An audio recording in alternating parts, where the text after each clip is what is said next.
सावधान रहकर आराध्य देव के सिवा किसी से अपनापन न कर बैठे। किसी से भी अपनापन किया तो परिणाम में वो मारा जाएगा। मारा जाने का तात्पर्य अपने नित्य स्वरूप की प्राप्ति के लिए जो मानव देह मिला था वो व्यर्थ चला जाएगा। किसी से भी अपनापन, मेरे तो श्री श्यामा श्याम दूसरो न कोई। अगर दूसरा कोई अपना है तो सच्चे मानो सिर्फ कष्ट के सिवा, चिंता के सिवा, शोक के सिवा और परिणामतः कुछ हाथ ना आना, यही परिणाम होगा। इतना राग हो गया है शरीर से और शरीर संबंधियों से, शरीर भोगों से, कि ये बात हमारी समझ में ही नहीं आती कि मेरे तो श्री श्यामा श्याम दूसरो न कोई। ये भी पता है जाना है, ये भी पता है कुछ साथ नहीं जाना है, फिर भी सावधान नहीं। कैसी भगवान की विचित्र माया है कि जानते हुए भी अपने दिव्य कमाई के समय को व्यर्थ में गंवा रहा है। दिव्य कमाई, नाम रूप लीला धाम। अपने इष्ट का नाम, अपने इष्ट का रूप, अपने इष्ट का धाम, अपने इष्ट की लीला, बस यही सर्वस्व है। ये जो श्यामा श्याम की रसमयी उपासना है, श्रीपाद कह रहे थुत्कारयन्तो भजताम सर्वानंद रसोन्नति यो भजेन नित्यमेकेन भावेन तमहम भजे। यो भजेन नित्यमेकेन, ये बहुत खास बात है। यो भजे नित्य मेकेन, अपने इष्ट का ही केवल भजन, अंतर में चिंतन, अन्य नहीं। ये बड़ा कृपा का मार्ग है। जब कृपा से इतने नजदीक आ चुके हो तो अनन्य हो जाओ। इष्ट की अनन्यता ही इस साधन मार्ग की सिद्धावस्था है। अब जितनी जल्दी आप अनन्य हो जाएं, अनन्यता में बड़ी दिव्यता है। अनन्यता में इष्ट चूक नहीं देखता है। अनन्यता में निश्चित भगवत प्राप्ति होती है। अनन्यता ही परम साधन, परम सिद्धि दोनों है। साधन तभी माना जाएगा जब इष्ट की अनन्यता है, और सिद्धावस्था तभी प्रकाशित होती जब इष्ट की अनन्यता है। बोले और भोगों की बात, लोक लोकांतर के सुखों की बात तो थुत्कारयन्तो, थूक देने योगी, इनमें कोई सार बात नहीं। क्योंकि जो महारस का रसास्वादन करते हैं वही ऐसा बोल सकते हैं। थुत्कारयन्तो, थूक देने योग्य हैं सब लोक परलोक के जितने भोग हैं, वो सब व्यर्थ है। एक स्वाप्निक जैसे स्वप्न में हमने बहुत सुंदर सुंदर पदार्थ खाए, जगे तो हमारी भूख थोड़ी मिट गई। ऐसे ही भोगते हुए कितना समय व्यतीत हो गया, पर क्या हमारी भूख मिटी क्या? इसका मतलब स्वाप्निक है, सब स्वाप्निक है। ये भगवान शंकर कह रहे हैं, उमा कहूं मैं अनुभव अपना, सत हरि भजन जगत सब सपना। सपना स्वाप्निक। इसलिए थुत्कारयन्तो, जिन तुम भोगों में अपने दिव्य समय को नष्ट कर रहे हो, महापुरुषों ने जब भगवदानंद की अनुभूति की तो उनको ऐसा लगा कि लोक लोकांतर के सारे सुख थूक देने योग्य हैं, कड़वे हैं, विषैले हैं। ब्रह्मादि के भोग सब विष सम लागत ताहि, नारायण ब्रज चंद की लगन लगी है जाहि। बिरह कमंडल कर लिए बैरागी दो नैन, मांगत दरस मधु करी, छके रहे दिन रे। नारायण स्वामी जी कह रहे हैं, जिनको श्री कृष्ण मिलन की लगन लग गई, उनको ब्रह्मादिक के भोग भी विष के समान लगते हैं। वो विरह रूपी कमंडल लिए वैरागी उनके नेत्र हैं, केवल दर्शन रूपी मधुकरी मांगते रहते हैं, रात दिन परमानंद में छके रहते हैं। जब कोई ये बताता है कि अमुक उपासक बहुत भगवत प्राप्ति के लिए विकल है, तो ऐसा लगता है कि भगवान इस कलिकाल में कोई भगवत प्राप्ति के लिए विकल है। धन्याति धन्य भाग उस साधक के, उपासक के, जिसको ये बात आ गई कि मुझे भगवत प्राप्ति करनी है। कैसे भगवत प्राप्ति? वो विकल है अंदर से। भगवत प्राप्ति की विकलताएं अनेक जन्मों के साधनाओं का फल समझ लो, या गुरु, संत, भगवंत, शास्त्र सबकी एक साथ कृपा समझ लो।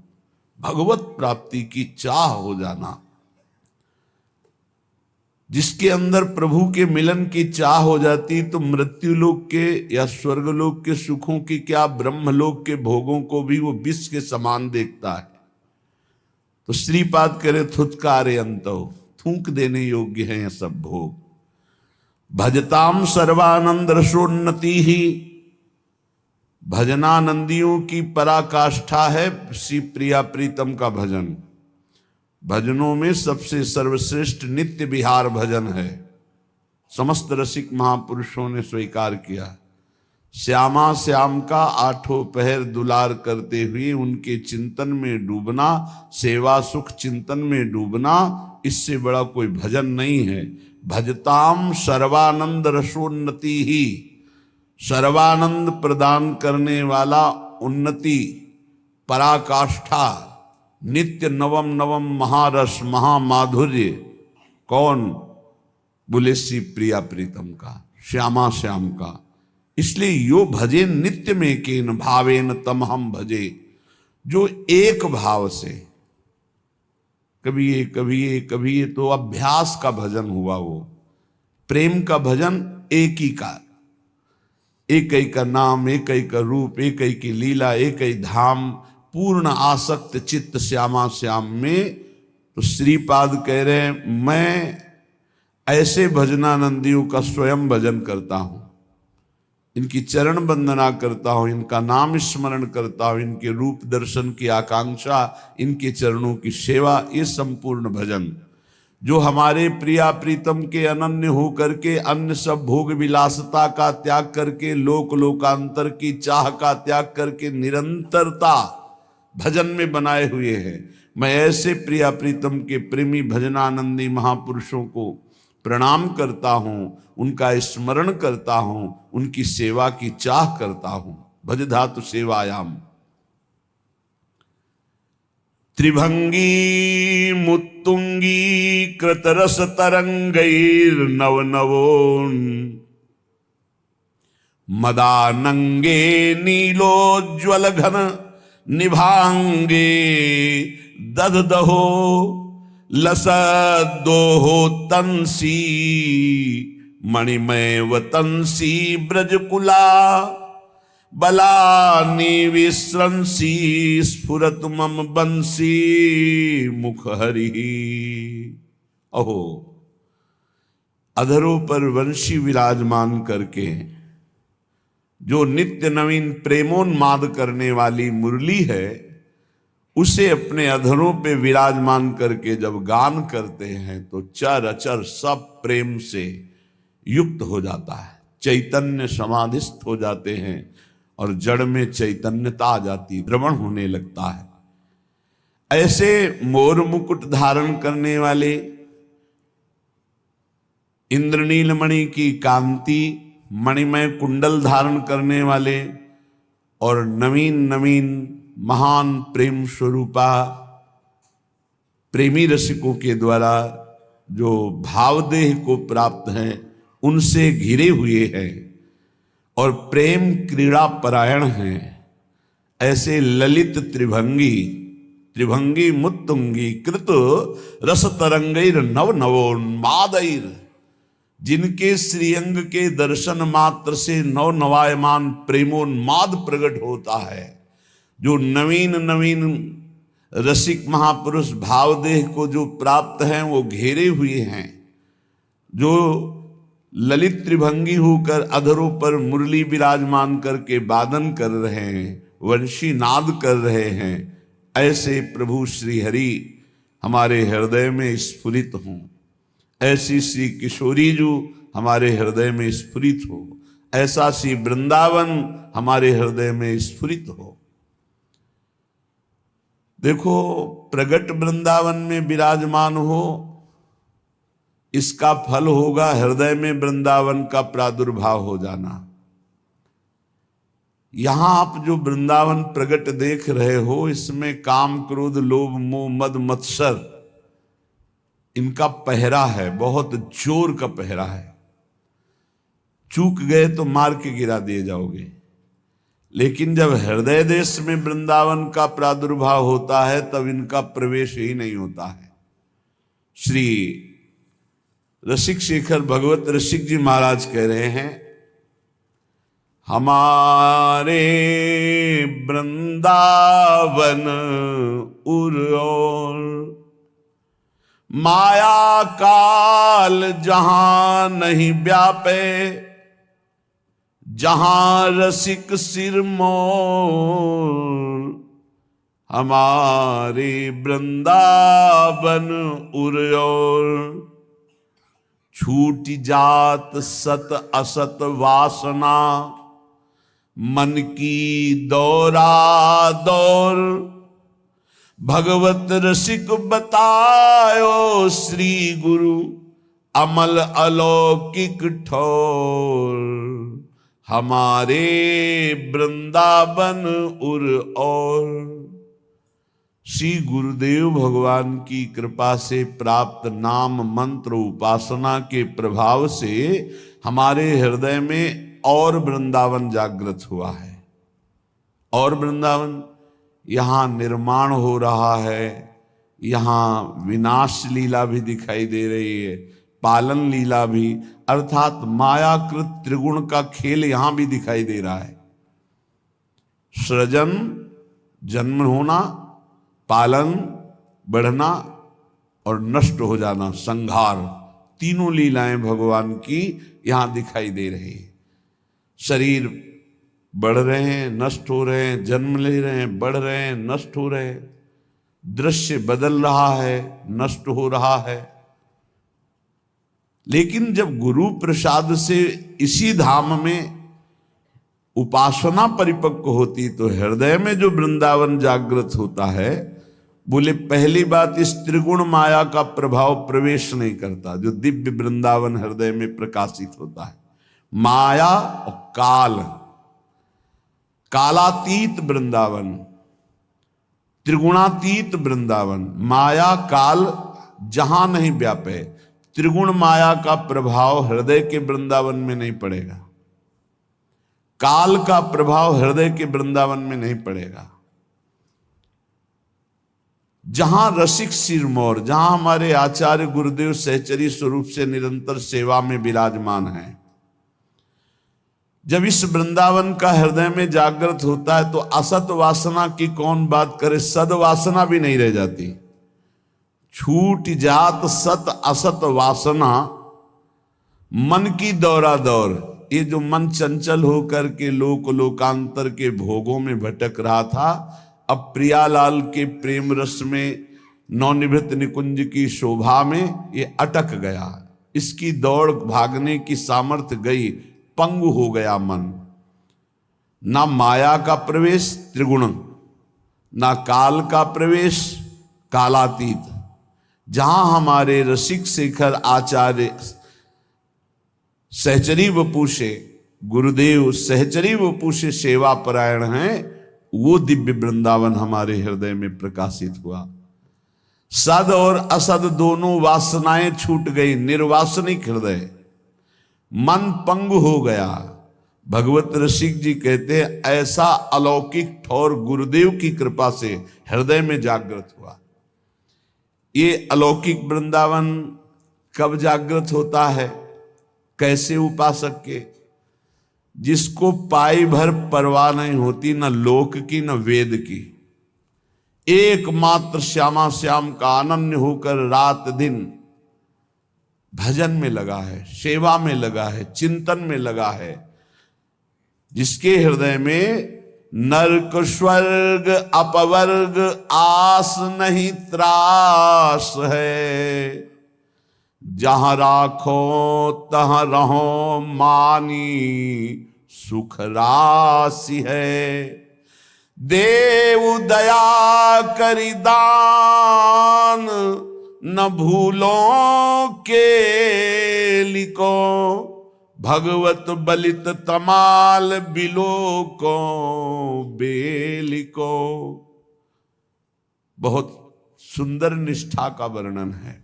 इस निष्ठा के बिना दिव्य वृंदावन में आपका प्रवेश या आपके हृदय में दिव्य वृंदावन का प्रकाश होना ये बड़ा कठिन है। बहुत बड़ी कृपा हो गई, दरवाजे में तो आ गए, बस अब घर में प्रवेश करने। दरवाजे के बाहर त्रिगुण का पहरा है। अभी दरवाजे पे हो, अभी अंदर प्रवेश नहीं हुए।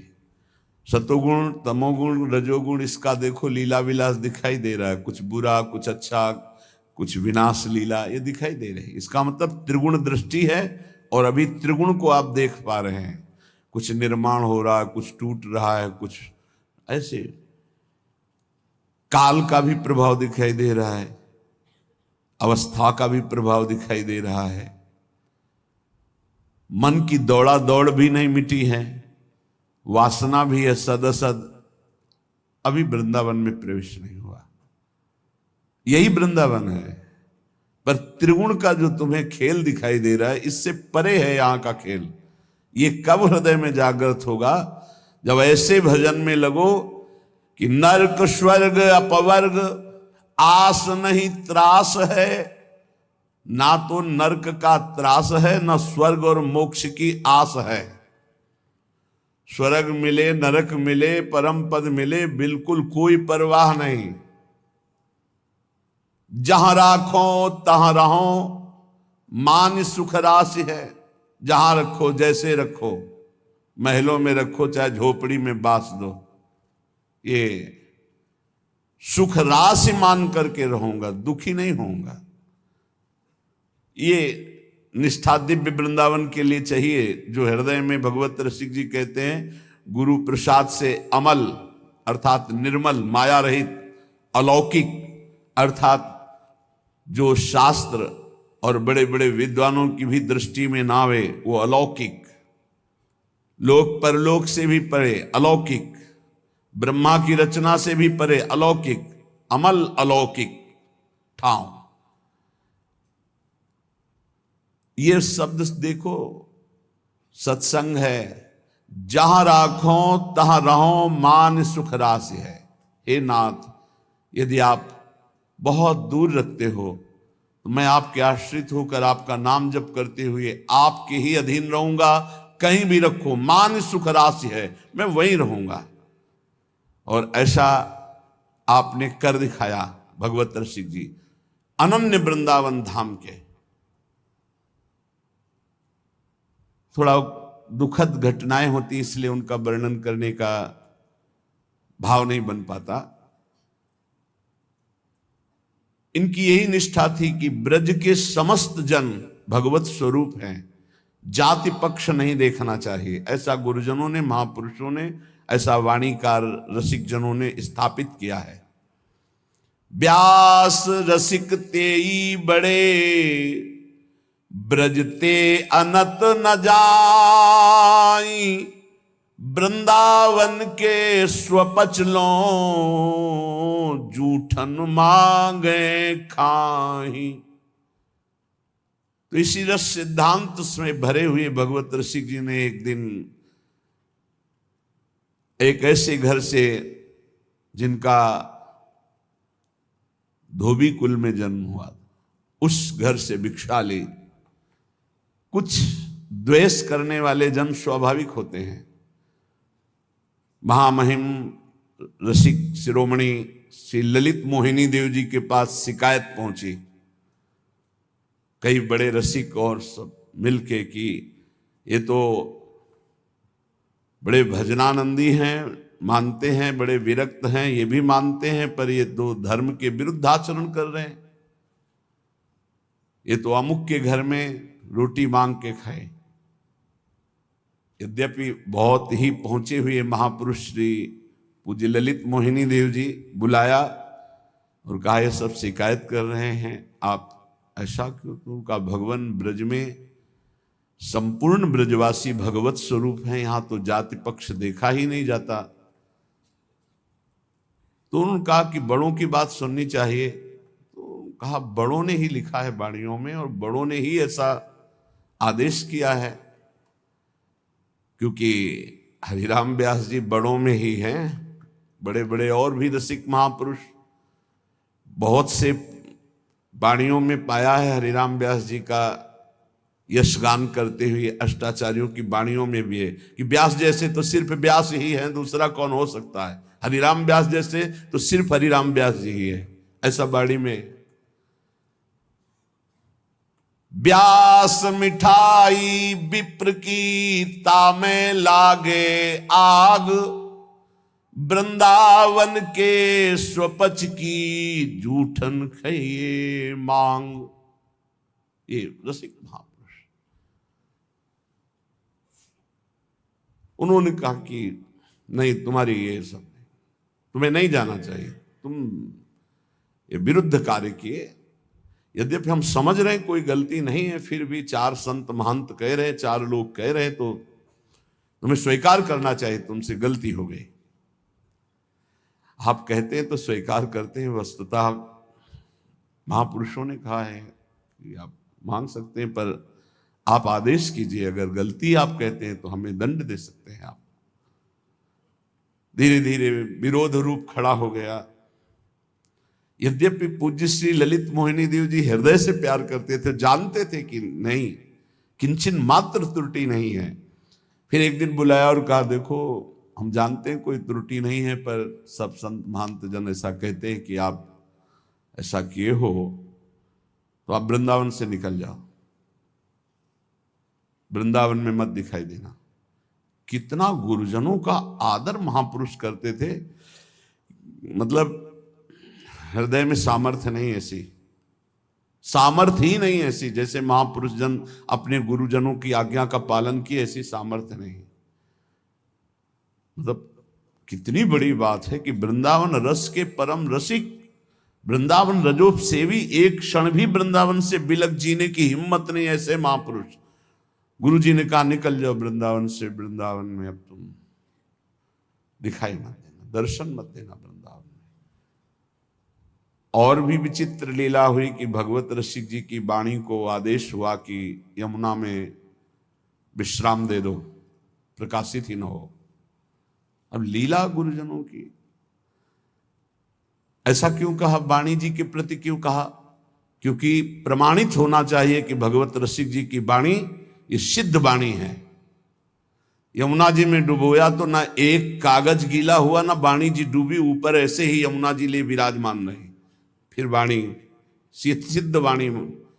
गुरुजनों की लीला में आंतरिक रहस्य रहता है, प्रगट में दिखाई देता है गुरुजन कैसा व्यवहार कर रहे हैं कि वाणी जी को डुबवा दिया, लेकिन गुरुजन ये प्रमाणित कर रहे हैं कि मेरे शिष्य भगवत रसिक की वाणी सिद्ध वाणी है। यमुना जी अपनी गोद में ले रही, एक बूंद जल किसी भी पन्ने में नहीं लगा, कोई भी वाणी किसी भी तरह से खंडित नहीं हुई, पूरी वाणी पुनः वापस हुई। भगवत रसिक जी ने श्री चरणों में प्रणाम किया और कहा कभी अब दोबारा दर्शन नहीं होंगे हमारे आपके, आपकी आज्ञा का अक्षरशः पालन होगा।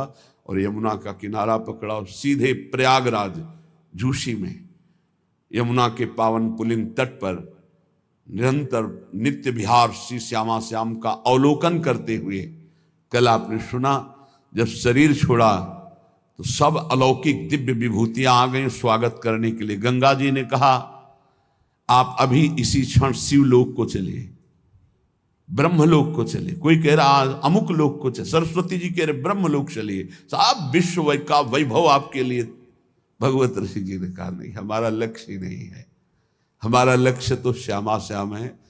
हम तो यमुना सखी के साथ अपने प्रिय नवनिवृत्त निकुंज में जा रहे हैं, जहाँ स्वामी जी बिहारी बिहारिंजू का दुलार करते हैं। मुझे शरीर पूरा हुआ और आश्चर्य की बात कि प्रवाह में शरीर संगम की तरफ जाना चाहिए, पर यमुना जी उल्टा लहरों में लेकर के शरीर को प्रवाहित करने लगी वृंदावन की तरफ। इस सब ने देखा दिव्य महापुरुष का शरीर भी दिव्य होता है। तब वो कह रहे हैं नरक स्वर्ग अपवर्ग आस नहीं त्रास है, जहां राखो तह रहो मान सुख राशि है। देव दया कर दान न भूलो के लिको, भगवत बलित तमाल बिलोको बेलिको। मुझे नरक का भय नहीं है, स्वर्ग और मोक्ष की चाह नहीं है, जा रखो हे श्यामा श्याम, हे गुरुदेव, वहीं सुख राशि मान करके रहूंगा। बस एक दया करके दान कर दो कि श्याम तमाल पर अर्जी हुई कनक की बेल की तरह मैं युगल सरकार को हर समय देखता रहूं, बस उनकी केली को ना भूलूं, उनके इस मिलन के रूप को देखता रहूं, जहां मनावे वहां रख दो। नरक स्वर्ग अपवर्ग आस नहीं त्रास। और सुख दुख भुगते देह नहीं कछु शंक है, निंदा स्तुति करो राव क्या रंक है। परमारथ व्यवहार बनो कि ना बनो, अंजन हुए मम नैन रसिक भगवत सनो। भगवत रसिक जी कह रहे मुझे इसकी भी परवाह नहीं, शरीर दुख भोगे या सुख, इसकी भी परवाह नहीं। सुख दुख भुगते देह नहीं कछु शंक है, इसकी कोई परवाह नहीं। चाहे भयानक शरीर को पीड़ा दी जाए या शरीर की अनुकूलता दी जाए, मुझे इस शरीर की प्रतिकूलता अनुकूलता से कोई मतलब नहीं। निंदा स्तुति करो राव क्या रंक है। कोई नीच से भी नीच पुरुष हमारी निंदा करे, उससे क्या फर्क पड़ता है, या कोई बड़े से बड़े राजा आकर प्रणाम करे स्तुति करे, उससे क्या फर्क पड़ता है। स्तुति और निंदा से परे, अनुकूलता और प्रतिकूलता से, देह भाव से ऊपर परमार्थ व्यवहार बनो कि ना बनो। परमार्थ भी बने ना बने, व्यवहार बने भी ना बने, एक बात केवल चाहते हैं, जैसे नेत्रों में अंजन अंजा रहे ऐसे युगल सरकार केवल हमारे नेत्रों में बसे रहे, बस। अंजन हुए मम नैन रसिक भगवत सनो। भगवत रसिक जी कहते हैं हमारे नेत्रों में बसी गौर श्याम जोड़ी झलकती रहे, इसके सिवा और कुछ नहीं। ये हमारे प्रभु समस्त अवतारियों के अवतार हैं निकुंज बिहारी। भगवत रसिक जी कहते हैं कभी भूल मत करना अन्य आश्रय लेने का, किसी दूसरे का आश्रय मत लेना। बहुत बड़ी जगह ये जो वृंदावन नित्य बिहारी लाल की शरण मिली, बहुत बड़ी जगह मिली है। इसलिए परिचय दे रहे हैं कि ये कौन हैं जिनकी हम ठसक में रहते हैं। हम ठसक में रहते श्यामाजू के, श्यामाजू के अधीन ये लालन है। लालन कौन है?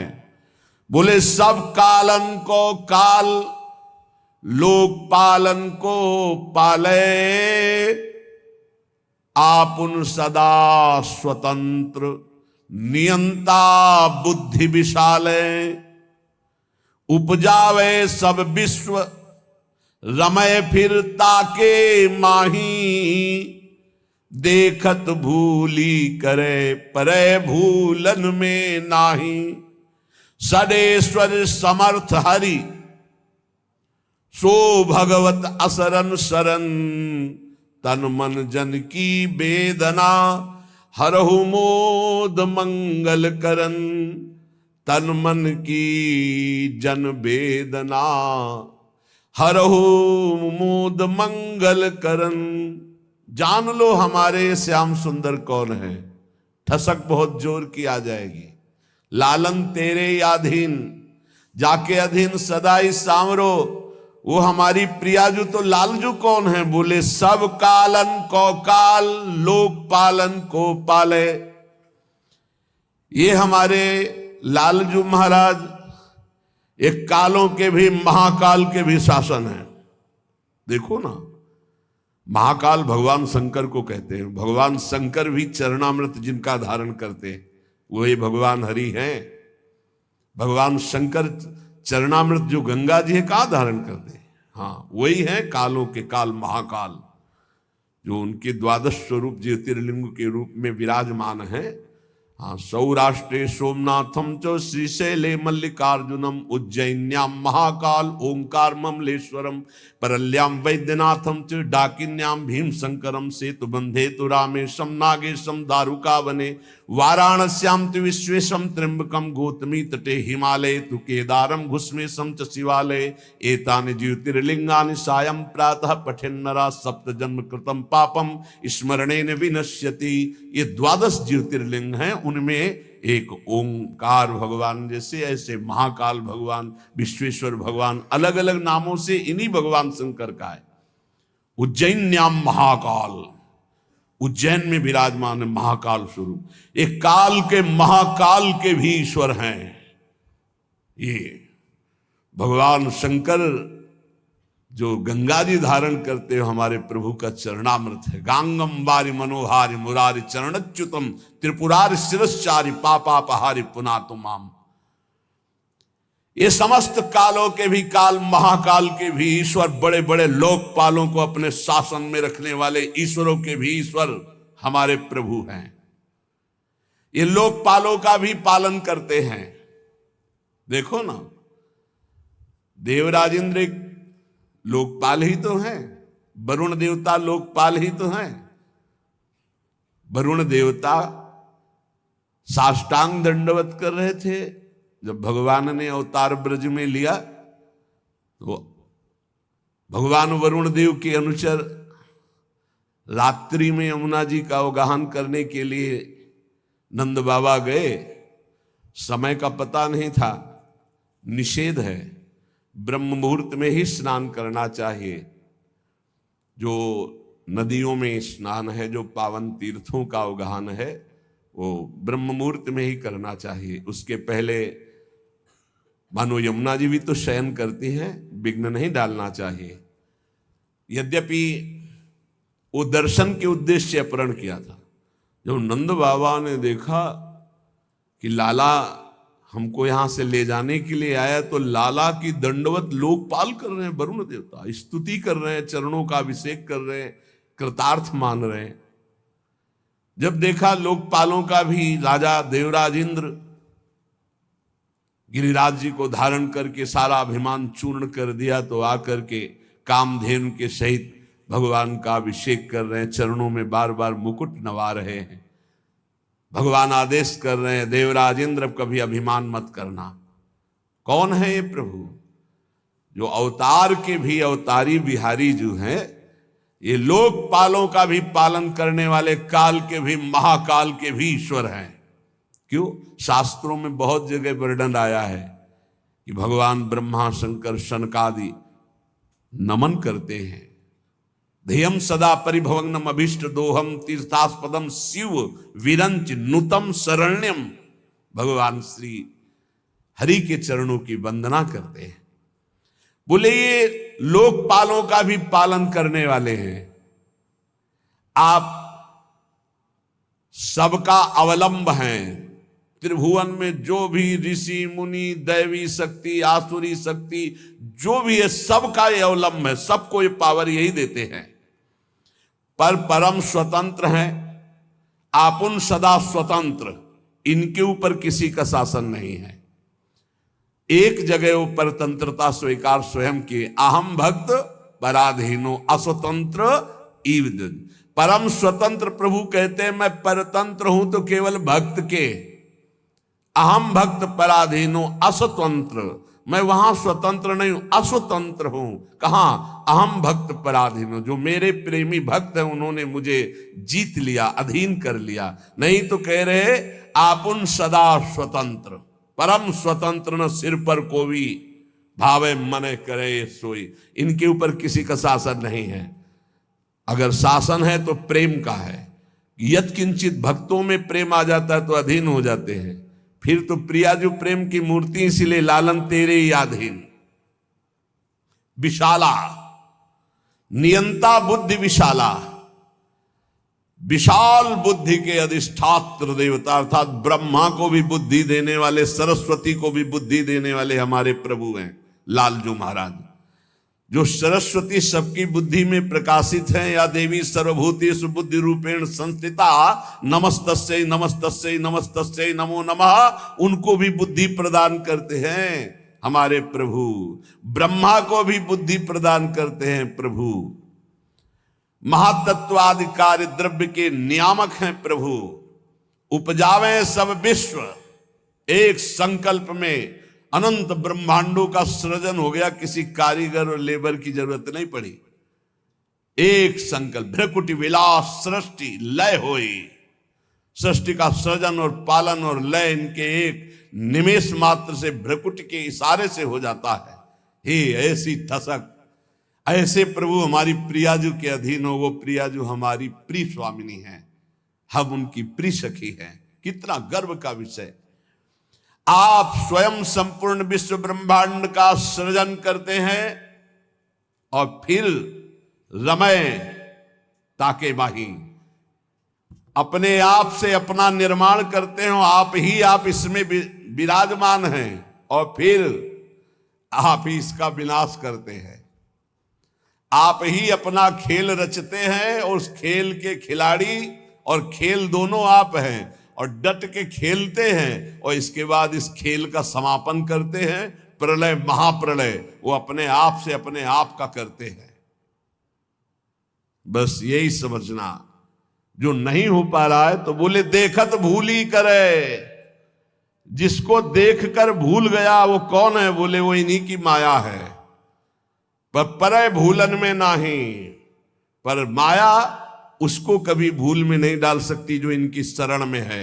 मामे वे प्रपद्यन्ते माया में ताम तरंतिते, वही वो विराजमान है। कोई ऐसा नहीं जिसको माया भुलवा न दे। शिव बिरंची का मोह को है बपुरान, अस जिय जान भजी मायापति भगवान। लेकिन वो भूल में नहीं पड़ सकता जो सदैव भगवान की स्मृति में रहता है। माया भगवान और भगवान के भक्त के आगे अपना प्रभाव नहीं दिखाती। मां की तरह पोषण करती है भक्त का, और भगवान की तो प्रिया है ही, मायापति भगवान कहे गए। ये महाशक्ति है। कभी भी कोई अहंकार से इस पर विजय प्राप्त नहीं कर पाया। झुक कर निकल गया तो मुक्त हो गया। अगर अहम करके बैठ जाए तो परास्त करने के लिए एक क्षण काफी है माया को। बड़े बड़ों को मिट्टी में मिला देना। चाहे जित रहे न रावण सम अभिमानी, हिरणा कश्यम सब मर्दानी, सब लहान को कुल रो निहारा। अगर ऐसे देखो, ऐसे तपस्या में, साधना में बड़े बड़ों को ऊंचाई से पटक देना इसका कार्य है। परे भूलन में नाही, वही जो हरि का आश्रय ले। मामे वे प्रपद्यन्ते माया में ताम तरंतिते।